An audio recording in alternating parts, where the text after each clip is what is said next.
শুভ দুপুর বন্ধুরা, কেমন আছো? আশা করি সবাই ভালো আছো।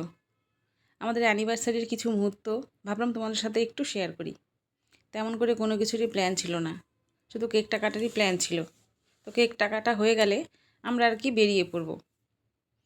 তো কেকটা কাটা হয়ে গেছে বন্ধুরা, এবার আমরা বেরিয়ে পড়ব। বেরিয়ে গেছি। তো প্রচণ্ড বৃষ্টি হচ্ছিল, দেখুন আপনারা দেখতেই পাচ্ছেন, দুপুর থেকে বৃষ্টি হচ্ছিল। বৃষ্টি কমছে না, এখনও ঝিরিঝিরি বৃষ্টি পড়েই যাচ্ছে।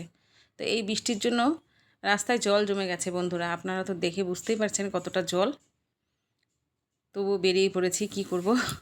তো চলে আসলাম আমরা সিআর পার্কে। এটা সিআর পার্ক 2, যেটাকে বলে চিত্তরঞ্জন পার্ক। তো আমরা এখন উপরে চলে যাব। উপরে রেস্টুরেন্ট আছে, আর এখানে আসলে একটা বাঙালি বাঙালি ফিলিংস মনে হয়, খুব ভালো লাগে। সব বাঙালি থাকে এখানে। তো আমরা চলে এসেছি উপরে। এখন খাবারের অর্ডার দিয়ে খাবারটা খেয়ে বেরিয়ে যাব, যেহেতু বৃষ্টি কমছে না। তো খাবারের মেনুতে ছিল বিরিয়ানি, পনির মশলা, চিকেন মালাইকারি, আর একটা কী ছিল, যাই হোক। তো ভিডিওটা কেমন লাগলো অবশ্যই জানাবেন। সবাইকে টাটা, বাই বাই।